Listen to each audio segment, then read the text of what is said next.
Rekap alur cerita Bridgerton Season 2 Episode 3.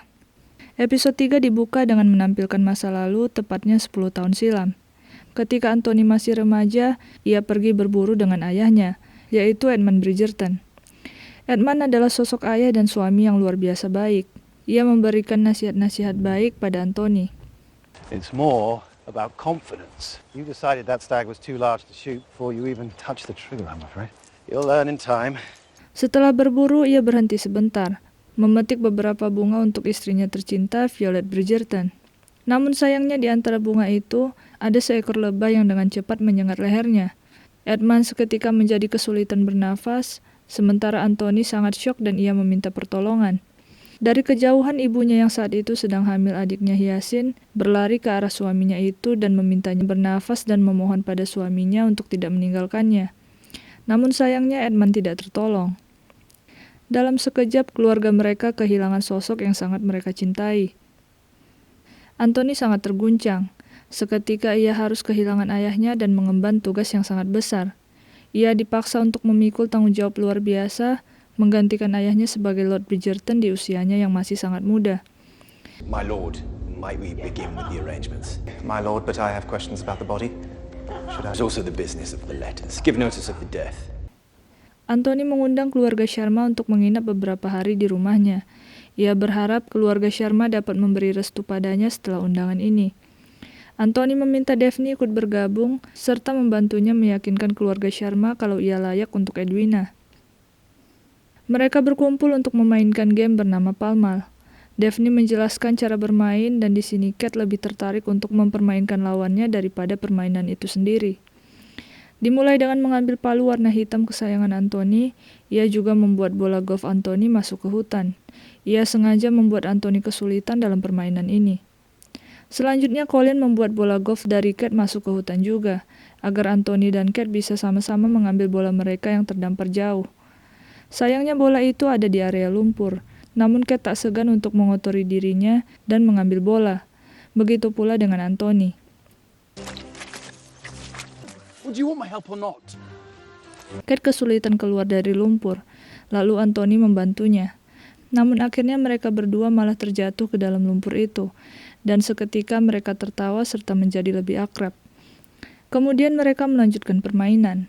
Kate melambungkan lagi bola mereka, tapi tak lama setelah itu mereka mendengar kalau pemenangnya adalah Daphne. Permainan usai dan Kate mengajak Anthony untuk mengambil bola, tapi Anthony tampak tidak nyaman lalu pergi. Setelah Kate mendekati bola itu, ia sadar kalau ternyata bola mereka berada dekat makam ayah Anthony. Kini ia paham kenapa Anthony tak nyaman.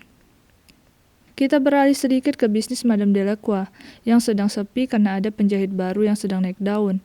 Di sini Penelope mencoba membantunya mempromosikan bisnisnya melalui surat kabar favorit tulisan Lady Whistledown, dan ini berhasil.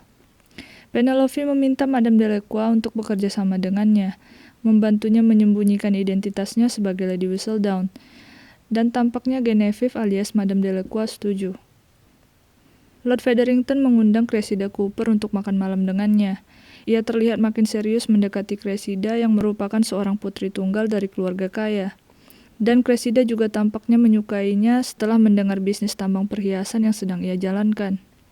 Melihat kedekatan ini, Lady Featherington yang takut terusir dari rumahnya, kemudian meminta Prudence putrinya untuk memikat Lord Featherington. Namun sayangnya beliau tampak tidak tertarik. Anthony pergi mengunjungi makam ayahnya.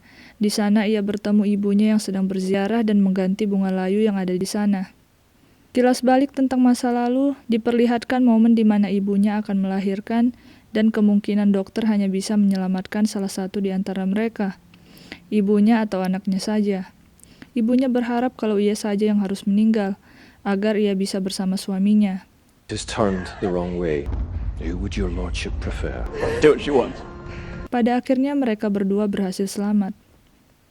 Setelah melahirkan, Lady Bridgerton masih dalam duka yang sangat mendalam. Ia kesulitan menjalani hari-harinya setelah kepergian suaminya. Melihat cinta ibunya yang sangat dalam, membuatnya sangat ketakutan jikalau ia harus menjadi penyebab kesedihan itu suatu hari nanti. Maka Anthony kecil yang penuh cinta, kini malah menjadi takut akan cinta. Pada makan malam, Lady Danbury menyisihkan momen untuk Anthony agar dapat melamar Edwina. Namun Anthony memutuskan untuk melewatkan kesempatan itu. Sepertinya ia masih ragu akan perasaannya. Setelah makan malam ini, Edwina menangis, menyalahkan dirinya sendiri karena Anthony tidak melamarnya. Kate pun lalu mencoba menghiburnya. Keesokan harinya, Kate mendatangi Anthony, membicarakan sikap Anthony yang melukai adiknya itu. Namun tiba-tiba, seekor lebah hinggap di tubuh Kate, dan Anthony sangat panik. Ia berusaha memastikan kalau Kate baik-baik saja. Terlihat wajah Anthony yang sedang trauma karena masa lalunya. Kate mencoba menenangkan Anthony, berkata kalau itu hanyalah lebah. Di tengah kedekatan ini, mereka berdua tampaknya merasakan cinta. Namun keduanya segera pergi menenangkan diri.